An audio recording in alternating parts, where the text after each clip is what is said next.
Tribuners, kemarin tuh ramai banget ya berita kecelakaan beruntun yang terjadi di Tol Cipularang, yang mana dalam berita itu dikatakan terdapat 17 kendaraan yang terlibat dalam kecelakaan tersebut, dan mirisnya itu ada sekitar 23 orang yang luka-luka ringan dan ada 4 orang yang luka berat.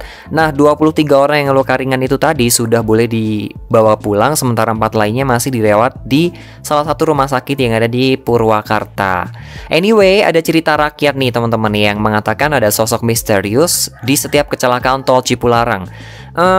Kira-kira gimana ya maksudnya? Nah, untuk itu Hakim bakal spill ceritanya. Ini cerita rakyat di Tribun News Style kali ini, dan Hakim sudah melansirnya dari tribunnews.com berdasarkan cerita-cerita rakyat yang ada di sana dan juga penjelasan ilmiah kenapa sih di Tol Cipularang itu banyak menelan korban saat kecelakaan.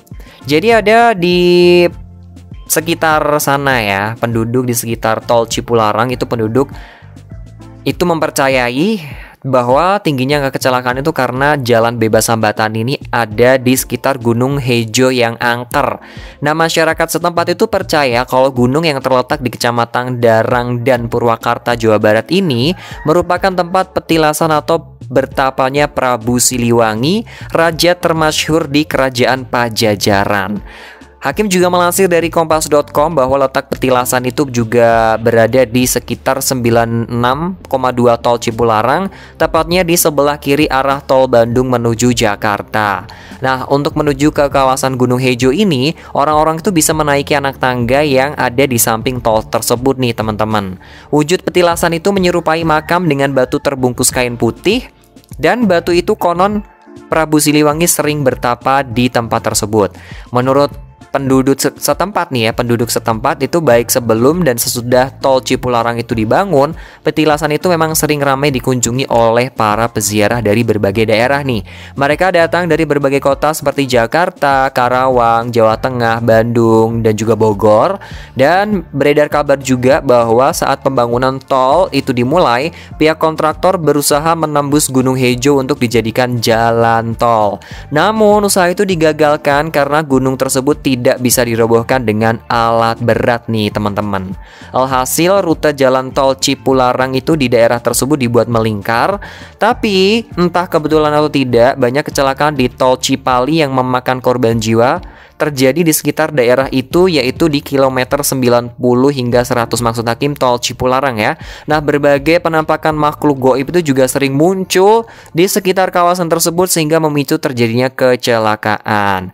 Cerita lain juga ada nih terkait dengan ingkar janjinya kontraktor yang menurut penduduk setempat, kontraktor itu berjanji akan membuka dan membuat akses jalan menuju ke Gunung Hejo, terutama di tempat petilasan Prabu Siliwangi itu nih.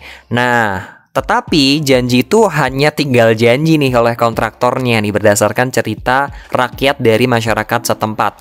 Sehingga jalan tol Cipularang itu beroperasi, kontraktor tidak membuat jalan akses ke gunung tersebut. Akibatnya penunggu, ini katanya ya, penunggu alam goib dari Gunung Hejo murka dan banyak kecelakaan di kawasan tersebut. Agak-agak ngeri-ngeri sedep nih ya teman-teman ya kalau bahas-bahas soal mistis kayak gini. Tapi ini dari sudut pandang atau perspektif masyarakat di sana yang mempercayai bahwa jalan tol Cipularang itu dulunya dekat dengan ya emang dekat sama Gunung Hejo ini dan menjadi salah satu petilasan bertapanya Prabu Siliwangi. Tapi Hakim juga bakal berbagi penjelasan dari sisi-sisi ilmiahnya gitu ya.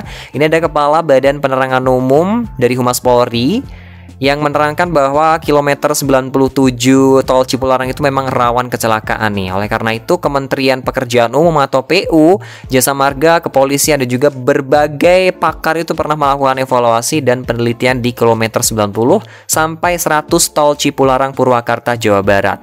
Kalau dilihat-lihat dari hasil kajian ilmiahnya, memang di situ harus ekstra hati-hati ya, pengendara mobil roda 4 itu harus ekstra hati-hati karena jalanan itu emang menurun dan belokannya itu sangat tajam. Kontur anginnya juga membuat pengendara harus lebih berhati-hati. Sementara itu ada juga pakar transportasi Institut Teknologi Bandung yaitu Profesor Oviar Zetamin itu mengatakan bahwa trek jalan yang mulai menurun dari kilometer 100 dan ditambah dengan beban massa dari kendaraan tersebut itu melaju bertambah lajunya itu bertambah lebih cepat gitu. Nah, saat kondisi seperti ini, pengemudi itu harusnya meningkatkan kewaspadaan. Dan ketika didesain ya membangun jalan tersebut itu ada kecepatan rencana, artinya tuh kendaraan akan aman jika melaju baik saat memasuki tikungan atau jalan menurun berada di kecepatan rencana tersebut. Ada juga nih dari Satlantas Polres Purwakarta yang waktu itu Bapak Ibtu Asep sekitar tahun 2019-2020 juga banyak ya kecelakaan di situ di tol ruas Cipularang KM 100 hingga 90 itu adalah black spot. Dilansir dari Tribun Jabar itu Bapak Satlantas ya Kasatlantas Polres Purwakarta ini mengatakan bahwa jalur tersebut merupakan jalur black spot karena di wilayah itu menjadi lokasi yang rawan kecelakaan yang mengakibatkan banyak korban.